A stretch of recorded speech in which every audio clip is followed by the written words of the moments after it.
Okay, so here are going to be a few options as far as turning a little 12-bar blues progression into a real solo excursion. First of all, the scale, and you know some of the movable shapes, minor pentatonic, the D form. Okay,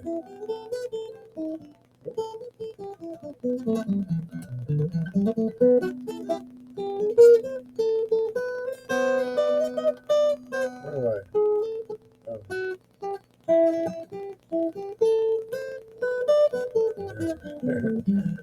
So, knowing those scales means you can play any lick. Remember, you can play any lick anywhere on the net. But let's just take these licks down here for now.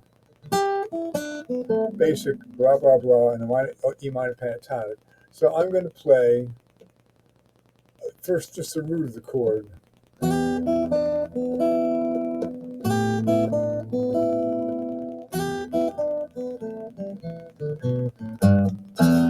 A,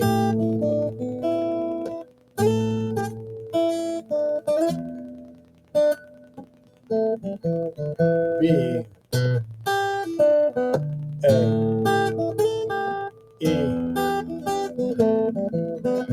Now I can do the same thing, but I actually play the full chord. Different lick, but they're all the same. Just any combination of notes off that string.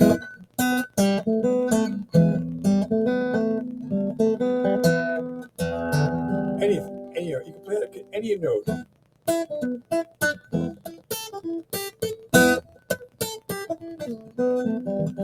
I'm not doing anything. I'm just playing the stupid scale. So don't be afraid. So I'll play the chord.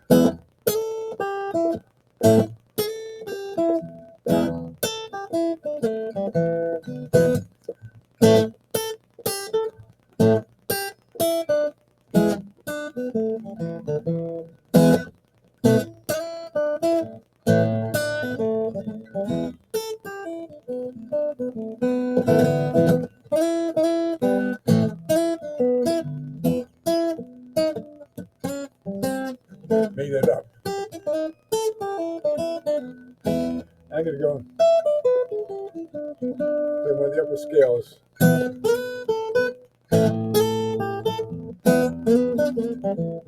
So let's go.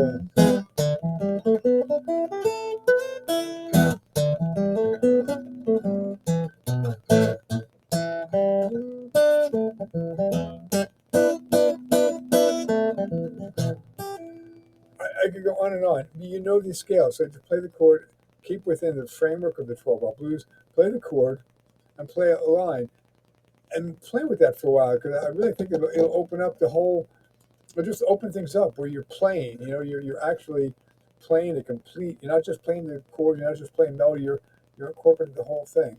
So that's a beautiful thing. So the other way to approach it in a more of a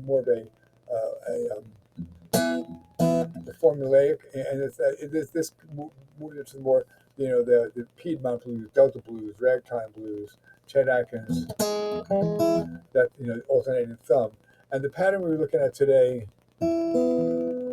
is I would hold that E chord with that pinky on the D there, pinch and bass and bass, pinch and play A7 like that. Pinch and bass and bass, bass. Pinch and bass and bass, bass. Pinch and bass and bass.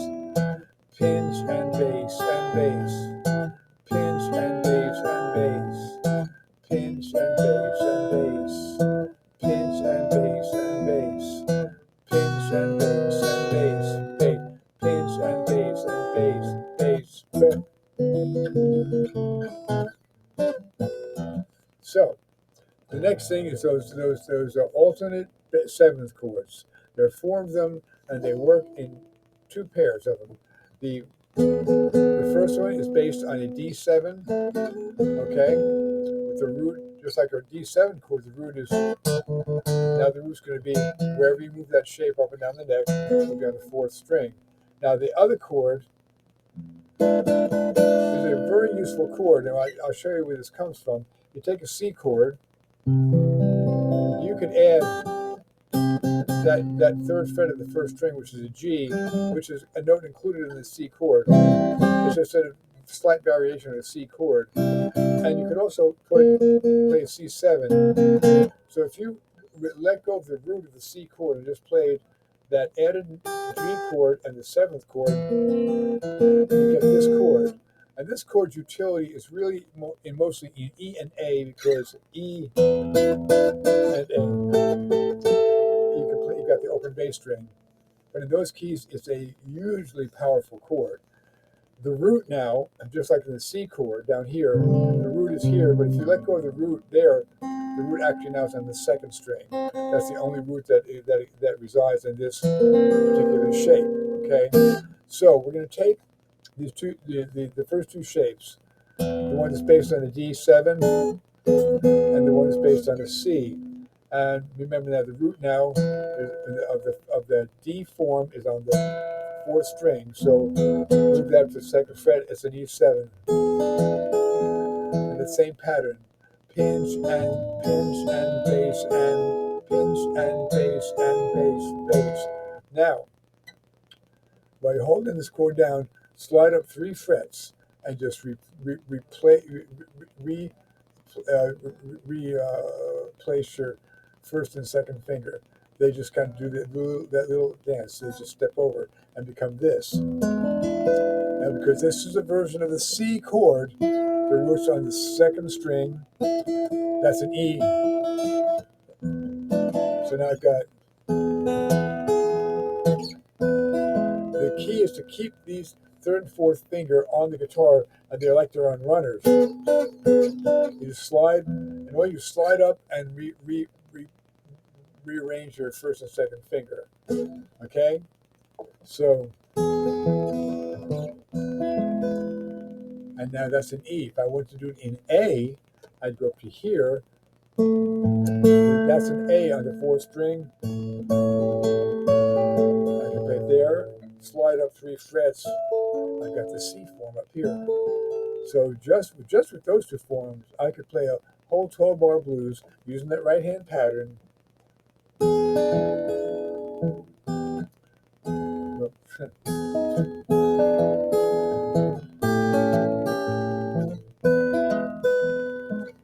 Two measures of E, so I could go 2 measures of A, 2 measures of E, B, A. But also I've opened up the neck, and what it does, it creates this illusion of melody because you're superimposing different versions of the same chord over the same right-hand pattern. The 2nd set of chords is the A7, easy. We're just playing that in the first exercise. Okay, slide that up 3 frets, 1, 2, 3. Now I move the finger that's on that 1st string over 2 strings. And what I've got now is a piece of an E form A7 chord on the 5th fret. We're just playing the first 4 strings with the open A string. So now I've got A7, slide up 3 frets and move that finger over 2 strings. So your bar stays the same on the 2nd, on the 2nd fret and the 5th fret. So now I could take this A chord and go with that form, and then I could go. Then my E chord, I can go, and then go up to here, because remember this chord has an A7 chord. It's an A form chord. It's the origin of the A form chord.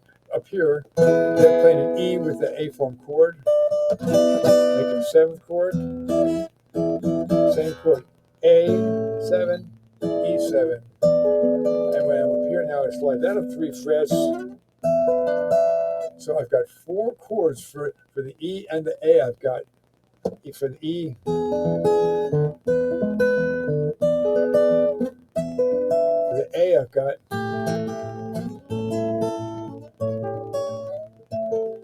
bingo. So that's what I want you to work on, those shapes, because because the next thing we do after this is we start adding melody. First with the open. So if I, this right here, I might take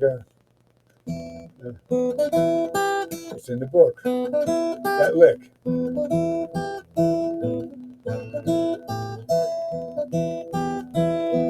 And start adding melody. And the next step is to add different melody on every measure.